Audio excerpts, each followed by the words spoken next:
बिस्मिल्लाहिर्रहमानिर्रहीम। अस्सलाम वालेकुम नादरीन, आप यूट्यूब चैनल देख रहे हैं। मैं इमरान खान। पाकिस्तान तहरीक इंसाफ के कारकुन उन्होंने रोला डाला हुआ है। PMLN जो है उनको मुसीबत पड़ी हुई है। लोग एक दूसरे को फ़ोन कर करके पूछ रहे हैं कि जनाब बनेगा की। और मामला ये कहा जा रहा है कि जनाब इमरान खान साहब को अस्पताल में शिफ्ट किया जाए। ये मुतालबा पाकिस्तान तहरीक इंसाफ का है, इमरान खान साहब की फैमिली का, और जायज़ मुतालबा है। साबिक वज़ीर आज़म है, उनकी आंख के अंदर एक सीरियस इशू चल रहा है और उसकी वजह से उन्हें एक मरतबा खुफिया तौर पर अस्पताल लाया भी गया। देखें, ये बहुत सारे लोग ना अलग अलग तरह की बातें कर रहे हैं। खबर किसी के पास नहीं है। जो रिपोर्ट जमा करवाई है सुप्रीम कोर्ट ऑफ पाकिस्तान में सलमान सफदर साहब ने, उसके ऊपर आज के दिन में सुप्रीम कोर्ट ऑफ पाकिस्तान कोई फैसला करेगी तो पता चलेगा कि इमरान खान साहब के इलाज के हवाले से अब क्या करना है। लेकिन हुकूमत के ऊपर ना दबाव बहुत शदीद है। ये दबाव हुकूमत के ऊपर क्यों है और क्या वाकई कोई डील होने जा रही है? सबसे ज्यादा सवाल ये किया जाए डील होने जा रही है, तो इसका मैं आपको ना बड़ा क्लियर जवाब अभी दूंगा। बल्कि इमरान खान की बहन ने भी बड़ी साफ बात की है। इमरान खान ने डील करनी होती ना तो बहुत पहले डील कर लेता। इमरान खान साहब को बहुत डीलें ऑफर हुई हैं, डील करनी होती तो उन्होंने बहुत पहले कर लेनी थी। अब इस वक्त जो सूरत हाल है वो ये है कि हुकूमत पर दबाव है, और ये अंदरूनी दबाव भी है और बैरूनी दबाव भी है। नंबर एक तो दहशतगर्दी काबू में ही नहीं आ रही। गुज़िश्ता 2 हफ्तों में जो कुछ पाकिस्तान में हुआ उसकी वजह से जो पाकिस्तान का पूरा इंटेलिजेंस का ऑपरेटर्स है वो हिलकर रह गया है। वो परेशान है कि ये पाकिस्तान के अंदर जिस किस्म की दहशतगर्दी हो रही है ये एक नाकामी है। और पहली मरतबा पाकिस्तान की इंटेलिजेंस एजेंसियों के ऊपर बराह रास्त इल्जामात लग रहे हैं कि वो मुकम्मल तौर पर नाकाम हुई हैं, और वजीर दाखिला को खुद आकर सफाई देनी पड़ी। बाकी लोग सफाइयां दे रहे हैं, ऑफ द रिकॉर्ड मुलाकातें भी की जा रही हैं। एक अस्करी शख्सियत जो है उन्होंने सहाफियों के साथ मुलाकात की और उन्हें पहली मरतबा जिन सहाफियों ने वहां पे पूछा, ये मंसूर अली खान साहब ने बताया, वो भी थे वहां पे। तो जब उन्होंने पूछा मंसूर अली खान साहब ने कि जनाब आप अभी भी ये समझते हैं कि इमरान खान सिक्योरिटी थ्रेट है या ज़हनी मरीज है, तो उन्होंने कहा नहीं नहीं, हम सबकी इज्जत करते हैं, हमारे लिए सारी जो सियासी क़यादत है वो काबिल एहतराम है। अब ये तब्दीली कहां से आ गई? ये एक दबाव का नतीजा है। जो पाकिस्तान में दहशतगर्दी के खौफनाक वाकयात हो रहे हैं उन पर काबू पाने के लिए एक यकसुई चाहिए, और वो यकसुई इमरान खान को जेल में रखकर उसके ऊपर जुल्म और जबर करके आप हासिल नहीं कर सकते। फिर इंटेलिजेंस एजेंसी जिस किस्म की हरकतें कर रही हैं और अभी तक कर रही हैं, ऐसा नहीं है कि ये मामला रुक गया, मैं आपको बताता हूं आगे चल के। तो ये एक बहुत बड़ी नाकामी है। दूसरा, मईशत है, बेड़ा ही गर्क हो गया। गुरबत पाकिस्तान में जो है वो हर दूसरा आदमी गरीब है। बेरोजगारी की डाटा जो है वो सरकारी डाटा बताता है कि बेरोजगारी बहुत ज्यादा बढ़ गई है। सरमायाकारी पाकिस्तान में टकेगी नहीं आ रही। तो ऐसी सूरत हाल में जब महंगाई बढ़ती चली जा रही है और कोई चीज मौजूदा हुकूमत या एस्टेब्लिशमेंट काबू नहीं कर पा रही, और ये सारा सेहरा आसिम मुनीर साहब के सर पे जाता है कि जिन्होंने नालायकों का टोला लाकर बैठा दिया जाली फार्म 47 के ऊपर, तो अब कब तक ये सारा सिलसिला चलेगा? तो ये भी एक दबाव है। फिर बैनुल अक़वामी सतह पे इमेज बहुत बुरा बन गया है। इमरान खान साहब के हवाले से अंदरूनी और बैरूनी दबाव है। अब जो भी पाकिस्तान से बात करता है इमरान खान की बात तो आती है, क्योंकि सब जानते हैं कि इमरान खान जो है वो पाकिस्तान का असल हुक्मरान है। ये तो इन्होंने जाली हुकूमत बनाई हुई है, और सब ये जानते हैं कि कल इमरान खान ने हुकूमत पे भी आ जाना है। और जिस किस्म की उनके साथ हरकतें की जा रही हैं इनके ऊपर आलमी सतह पे पूछा भी जाता है। अब एक इंतहाई गैर मकबूल फैसले की तरफ भी ये हुक्मरान जा रहे हैं, ये रजीम जा रहा है आसिम मुनीर साहब की क़यादत में, जिसको मैं बोर्ड ऑफ पीस वाला फैसला कहता हूं। कि बोर्ड ऑफ पीस वाला फैसला जो है वो पाकिस्तानियों का फैसला नहीं है, वो आसिम मुनीर साहब का जाती फैसला है जो उन्होंने सियासतदानों से जबरदस्ती करवा दिया है। और अब वो जाली सर्वे करवाने के बाद पाकिस्तान की फौज को गजा भिजवाना चाहते हैं, क्योंकि हमने जितने भी सर्वे करवाए हैं उनके अंदर नतीजा कुछ और निकला है। पाकिस्तान में आप सर्वे करवा कर देख लें, कोई भी आजादाना सर्वे आप जब भी पाकिस्तान में करवाएंगे तो पाकिस्तानी कभी भी गजा में फौज भेजने के हक में नहीं होंगे। लेकिन ये आसिम मुनीर साहब की जाती ख्वाहिश है बोर्ड ऑफ पीस वाली और गजा में फौज भेजने वाली, और ये इंतहाई गैर मकबूल फैसले हैं जिनके साथ पाकिस्तानी खड़े नहीं होते, लेकिन जाली सर्वे करवा के उनको ये काम करना है, क्योंकि उन्होंने डोनाल्ड ट्रंप साहब को जो है वो यकीन दहानियां करवाई हुई है और ट्रंप साहब ने इनकी गेम उठाई हुई है और इनसे अपना काम निकलवा रहे हैं। अब इमरान खान साहब की आंख के अंदर एक तकलीफ है, उसकी वजह से उन्हें एक इंजेक्शन लगाया गया। इमरान खान साहब ये अच्छी तरह जानते हैं कि 4 हफ्ते के बाद उनको दूसरा इंजेक्शन लगेगा और फिर 4 हफ्ते के बाद उनको एक और इंजेक्शन लगेगा, और ये इंजेक्शन लगाने पड़ेंगे, क्योंकि जब पहला इंजेक्शन लगाते हैं तो उसके बाद एक सर्टेन टाइम पीरियड होता है 4 हफ्ते का, फिर आपको दूसरा, फिर आपको तीसरा इंजेक्शन लगाना पड़ता है। यही बातें रिपोर्ट हुई है ना इससे पहले जितने लोगों ने रिपोर्ट की है। अब दूसरे इंजेक्शन के लिए अगर इमरान खान साहब मना कर देते हैं तो फिर क्या ऑप्शन है इनके पास? पहला तो लग गया, अब तो सारी दुनिया को भी पता है, अब मामला खुल भी गया, आलमी अखबारात में भी छप गया, हर तरफ दुनिया में रोला पड़ गया, अक़वाम मुत्तहिदा तक बात चली गई, लेटर्स भी आना शुरू हो गए, वफद भी आकर मिल गया। अब ऐसी सूरत हाल में इमरान खान साहब अगर ये कहते हैं कि मैं नहीं लगवाता इंजेक्शन दूसरा जब तक मेरी फैमिली और डॉक्टर्स नहीं बुलाए जाते, ये भी एक बड़ा सीरियस इशू है और इससे एक दबाव बनेगा। इमरान खान साहब यकीनन, यानी बहुत इम्कान है कि वो अपने ज़ाती जो मुआलिजीन हैं उन्हें और अपनी फैमिली को वो ये कहें कि उनको बुलाया जाए ताकि मैं अपनी आंख के अंदर ये दूसरा इंजेक्शन भी लगवाऊं। फिर एस्टेब्लिशमेंट और हुकूमती इत्तेहाद की जो ख्वाहिश है ना, इसको आप एक बात तो ज़हन में रख लें। एक तो जिन लोगों को लगता है ना कि कोई डील शील होने जा रही है, वो अपनी थोड़ी सी तबीयत दुरुस्त कर लें और अपनी गलतफहमी दूर कर लें। इमरान खान ने कोई डील करनी नहीं है और ये निज़ाम इमरान खान के साथ डील करने का रिस्क लेगा नहीं। इमरान खान अपनी बात के ऊपर खड़े हुए हैं, कायम है। वो कहते नहीं मैं पीछे नहीं हटता, मैंने नवाज शरीफ नहीं बनना, मैंने जरदारी नहीं बनना। दूसरी तरफ जो पाकिस्तान की एस्टेब्लिशमेंट है, खासतौर पर आसिम मुनीर साहब, उनकी हालत यह है कि वो पहले से इस्तिस्ना लेकर बैठे हुए हैं, खौफ का आलम यह है, तो वो इमरान खान को फेस नहीं कर सकते। और अगर देखें कोई डील हो रही होती तो इमरान खान और उनके लोग आज भी गिरफ्तार हैं, जेल के अंदर है। इमरान खान की बीवी जो है वो बेगुनाह जेल के अंदर है। मुकदमात इमरान खान साहब के और उनकी अहलिया के आज भी सुप्रीम कोर्ट के अंदर नहीं लग रहे। तशद्दुद की पॉलिसी जो है वो आज भी जारी है। इमरान खान का नाम लेने पर, उनकी तस्वीर दिखाने पर नेशनल मीडिया के अंदर पाबंदी है और ये आज भी है। आज भी पाकिस्तान तहरीके इंसाफ पंजाब में, सिंध में, बलूचिस्तान में या इस्लामाबाद में कोई जलसा नहीं कर सकती, आज़ाद कश्मीर में भी नहीं कर सकती, गिलगित बल्तिस्तान में भी नहीं कर सकती, यहां पे कोई पॉलिटिकल एक्टिविटी नहीं कर सकती। इमरान खान साहब की बहनें और बेटे आज भी उनसे मुलाकात के लिए कोशिशें कर रहे हैं, उधर वीजा नहीं दे रहे, इधर मुलाकात नहीं करने दे रहे। ये सारी चीजें आज के दिन तक हो रही है ना।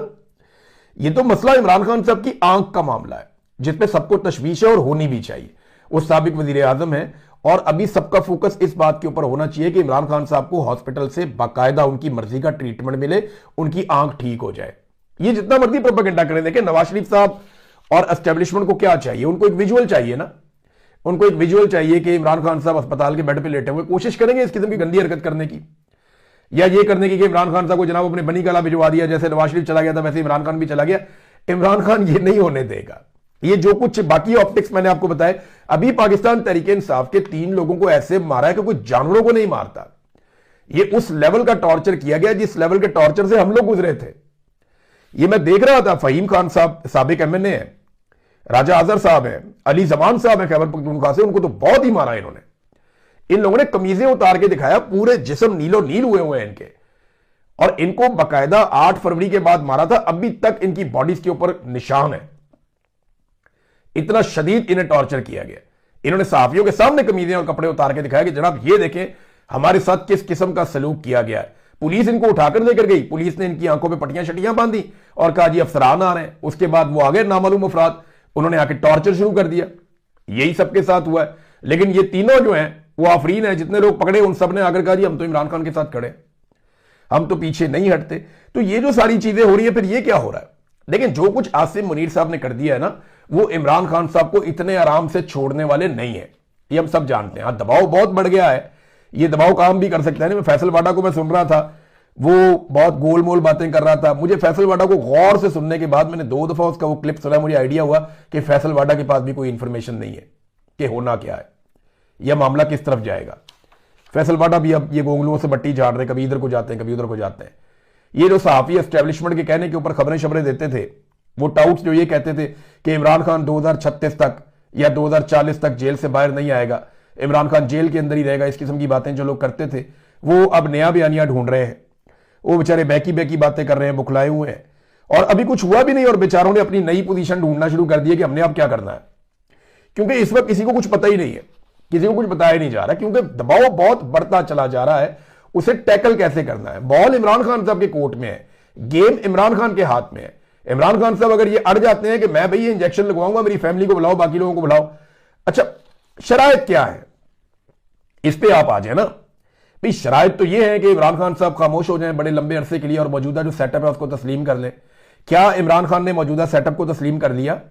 क्या इमरान खान साहब ने खामोशी इख्तियार कर ली? अगर तो इमरान खान साहब खामोशी इख्तियार करते तो उनकी बहनों को उनसे मिलवा दिया जाता, उनके बेटों की भी फोन पे बात करवा दी जाती कि भाई इमरान खान साहब ने मान लिया, खामोशी इख्तियार कर लिया, लिहाजा मुलाकातें करवा दो। भाई मुलाकातें ना करवाने का मतलब ही ये है ना कि इमरान खान साहब कंप्रोमाइज नहीं कर रहे अपने बोलने के ऊपर, और ये बात तो सारे टाउट्स भी कहते हैं कि इमरान खान ने बोलना नहीं छोड़ना। तो एक तो ये बात आप कर लें क्लियर। दूसरी, एक बड़ा भोंडे किस्म का एक मुतालबा था, जनाब माफी मांगे सच्चे दिल से। हद हो गई है, इधर पाकिस्तान में मार्शल लॉ लगा लगा के तो लोगों ने मुल्क का बेड़ा गर्क कर दिया। 4 तो मार्शल लॉ डिक्टेटर हैं, बार बार हुकूमतें गिराई हैं, एक दफा भी माफी मांगी है? पाकिस्तान को 2 टुकड़े कर दिया पकड़ के, इसकी माफी मांगी है? जुल्फिकार अली भुट्टो को फांसी दे दी, इसकी माफी मांगी है? बेनजीर भुट्टो का जो कत्लेआम हुआ उसकी माफी मांगी है? फातिमा जिन्ना और कायदे आजम के साथ जो किया गया उसकी माफी मांगी है? लियाकत अली खान के साथ जो किया गया उसकी माफी मांगी है? जो करप्शन यहां पे की उसकी माफी मांगी है? जो बैरून मुल्क जाके जजीरे खरीदे गए उनकी माफी मांगी है? बेशुमार जराइम किए, आज तक किसी ने माफी नहीं मांगी। 9 मई की इमरान खान माफी मांगेगा?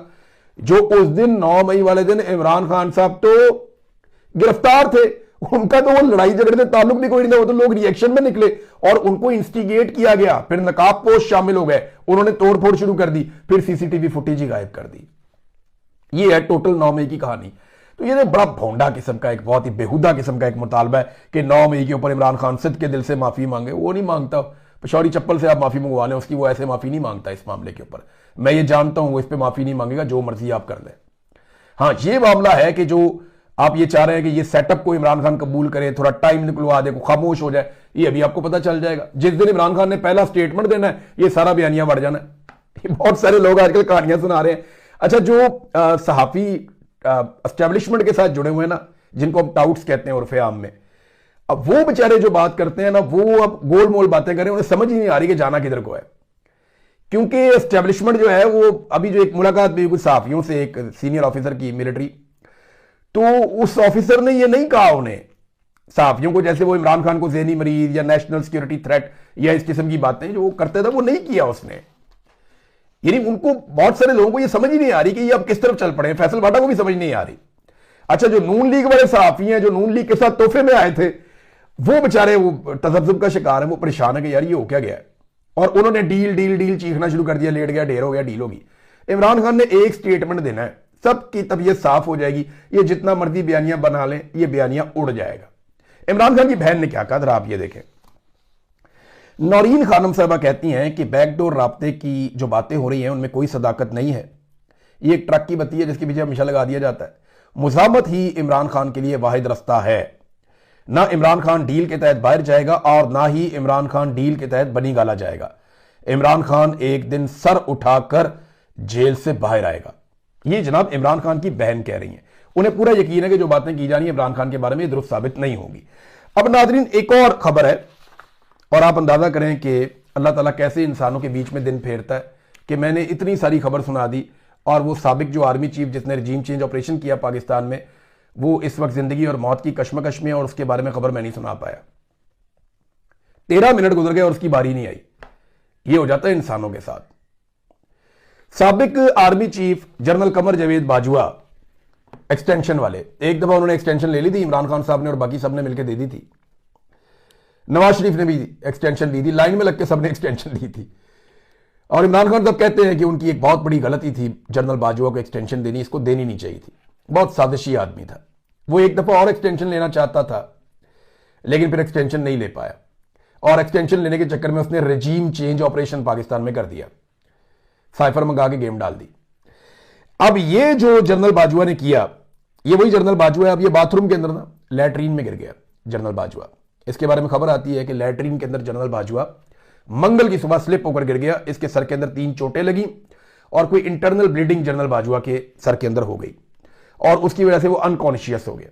मंगल को, मंगल वाले दिन फौरी तौर पे अस्पताल शिफ्ट किया गया, वहां सीएमएच में ले गए, जनरल बाजवा का इलाज विलाज करवाया। और बताते हैं कि बुध वाले दिन जनरल बाजवा ने आंख खोली और किसी को पहचानने की कोशिश की है। अब उनकी जो फैमिली है जनरल बाजवा की, ये ब्रदर इन लॉ है, ये इसका नाम है नईम घुम्मन। नईम घुम्मन ने स्टेटमेंट जारी किया कि जनाब नहीं, जनरल बाजवा की जान बच गई है और अभी कोई मजीद टेस्ट वगैरह होने और ये चीजें होनी है, तो वो इंतहाई निगहदाश्त में जनरल बाजवा को रखा गया है। लेकिन देखिए एक चीज और है, अगर कोई बंदा गिर गया, साबिक आर्मी चीफ है, सिपा सलार है, तो बताया ये गया है और खबर ये लीक करवाई गई है कि लैट्रीन में गिरा है, बाथरूम में गिरा है। ये भी कहा जा सकता था गिर गया, सीढ़ियों से गिर गया या स्लिप हो गया, घर में गिर के चोट लग गई, कुछ भी कहा जा सकता था, हादसे में चोट लग गई। लेकिन खास तौर पे बताया गया कि लैट्रीन में गिरकर चोट लगी है। तो समझदार लोगों के लिए इसमें बड़ी निशानियां हैं कि साबिक आर्मी चीफ सिपा सलार लैटरीन में गिर के जख्मी होके अनकॉन्शियस हो गया, अस्पताल के अंदर मौजूद है। जनरल बाजवा का जब नाम आता है ना तो बहुत सारी चीजें याद आती हैं। देखें, जो भी कोई जख्मी हो तो मेरी तो ख्वाहिश है अल्लाह ताला उसको सेहत दे और वो कानून का सामना करे। यानी मेरे साथ तो जुल्म भी किया, मुझे तो 19 मुकदमा जनरल बाजवा ने करवाए थे और एक के बाद एक मुकदमे में मुझे गिरफ्तार करते थे। ये एक से मैं बाइज्जत बरी होता था, दूसरे में गिरफ्तार कर देते थे। तो जनरल बाजवा ने मुझे कुट भी पड़वाई थी, तो मुझे तो बहुत गुस्सा होगा, लेकिन मैं फिर भी कहता हूं कि यार कानून के सामने आना चाहिए। इन जर्नैलों को जब तक कानून के कटहरे में नहीं खड़ा किया जाएगा ना, डिक्टेटरों को, जर्नैलों को, जिन्होंने जुल्म किया, जिन्होंने रजीम चेंज ऑपरेशन किए, तब तक पाकिस्तान ठीक नहीं होगा। मेरी ख्वाहिश तो यह है कि कानून का सामना करें, किसी दिन कानून इनको पकड़े, इनको कटहरे में लाया जाए, पूरी कौम को दिखाया जाए कि जनाब ये इंसाफ हो रहा है। ख्वाहिश तो मेरी ये है।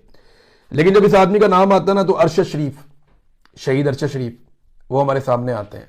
जनरल बाजवा के दौर में शहीद किया गया, जमीन उनके लिए तंग की गई पाकिस्तान में, जनरल बाजवा के दौर में किया गया। दुबई छोड़ने पर मजबूर किया गया, जनरल बाजवा के दौर में किया गया। इमरान खान को गोलियां मारी गई, जनरल बाजवा के दौर में मारी गई। यहां 25 मई को बदतरीन तशद्दुद किया गया 2022 में, जो आपको याद होगा, बहुत लोगों की गाड़ियां भी तोड़ी थी इन्होंने। यास्मीन राशिद के साथ क्या किया गया, बाकी सबके साथ क्या किया गया, यह जनरल बाजवा के दौर में हुआ था। फिर इस्लामाबाद को बार बार कंटेनरिस्तान बना दिया जनरल बाजवा ने, यह भी जनरल बाजवा ने कारनामा शुरू किया था। फिर एस्टेब्लिशमेंट की जानिब से ये एक्सटेंशन की इन्होंने बड़ी कोशिश की, एक्सटेंशन के लिए सियासतदानों को धमकियां लगाई कि मैं मार्शल लॉ लगा दूंगा, ये कर दूंगा, वो कर दूंगा। ये जनरल बाजवा ही था जो शहबाज गिल को मार कुटाई की और बहुत सारे कारकुनों के साथ मार कुटाई की। ये सारा जनरल बाजवा के दौर में उसी ने किया। इसराइल को तस्लीम करने की ख्वाहिश का खुला इजहार भी जनरल बाजवा ने किया था। कश्मीर को भूल जाने की बात भी जनरल बाजवा ने की थी। रजीम चेंज ऑपरेशन जनरल बाजवा ने किया था। फिर दहशतगर्दों को बॉर्डर पार से वापस लाकर बसाने वाला जो फार्मूला था वो भी जनरल बाजवा ने इंप्लीमेंट किया था। तो ये सारी चीजें हमें याद रखनी पड़ेंगी। लेकिन एक बात जो है ना, जो मौजूदा आर्मी चीफ के लिए याद रखने वाली है, वो ये है कि आसिम मुनीर साहब के लिए इसमें बड़ी निशानी है कि मंगल वाले दिन का लैटरीन में गिरा हुआ है साबिक आर्मी चीफ, और किसी ने इसके बारे में कुछ नहीं बोला। कोई हुक्मरान, कोई बंदा, को वजीर दिफा, को वजीर खारजा, को वजीर दाखिला, को वजीर आजम, को सदर पाकिस्तान, कोई उसके बारे में बात नहीं कर रहा। टके की औकात नहीं है। उसने कहा था गुमनामी में जाऊंगा, फारग ही हो गया। तो यही मुस्तकबिल है हर जालिम का, हर जाबिर का। तो आसिम मुनीर साहब याद रखेंगे, रिटायरमेंट तो होनी है, घर तो जाना है। तो ये जनरल बाजवा को आप देख ले, 6 साल वो पाकिस्तान के स्याह और सफेद का मालिक रहा, और आज जनाब बाथरूम में गिरा पड़ा था, वहां से उठा के उन्होंने पहुंचाया अस्पताल में। मेरी ख्वाहिश है कि बच जाए और कानून का सामना करें, और कानून का सामना ही होना चाहिए ताकि पाकिस्तान की सिमत दुरुस्त हो सके। अब तक के लिए इतनी, अपना ख्याल रखिएगा, अपने चैनल का भी। अल्लाह हाफ़िज़।